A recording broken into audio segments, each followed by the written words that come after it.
అనుదిన నిత్య జీవపు మాటలు. దేవుని నామానికి మహిమ కలుగునుగాక. దేవుని వాక్యాన్ని చదువుకుందాము.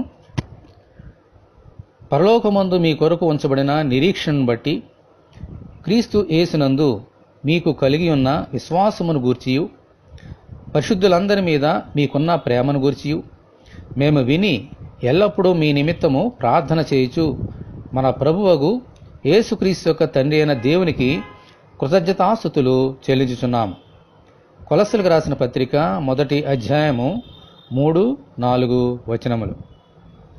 ఈ లోకములో అన్నీ గతించిపోయేవే, అయితే ఈ లోకములో నిలిచేవి విశ్వాసము, నిరీక్షణ, ప్రేమ అని పరిశుద్ధ లేఖనము సెలవిస్తోంది.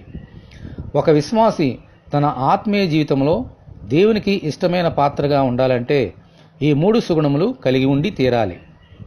కొలస్సీయ సంఘమునకు ఈ 3 సుగుణములు ఉన్నాయి కాబట్టి పౌలు భక్తుడు వారిని బట్టి, ఆ సంఘమును బట్టి దేవునికి కృతజ్ఞతాస్తుతులు చెల్లించుచున్నాడు. ఆమేన్. ఈ సంఘమునకు పరలోక రాజ్యములో చేరుకుంటామనే గొప్ప నిరీక్షణ ఉన్నది. మన కొరకు ప్రాణము పెట్టిన యేసేనందు పరిపూర్ణమైన విశ్వాసము ఉన్నది. తోటి సహోదరుల మీద ప్రేమ ఉన్నది. అందుకే కొలస్సే సంఘము చాలా శ్రేష్టమైన సంఘము.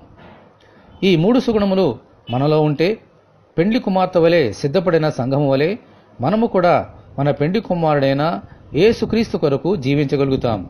ఆమేన్, హల్లెలూయా. ఇటువంటి కృప కొరకు మనమందరము దేవుని ప్రార్థన చేసుకుందాము. ప్రభువా, పెండ్లి కుమారుడైన మీకు వందనములు.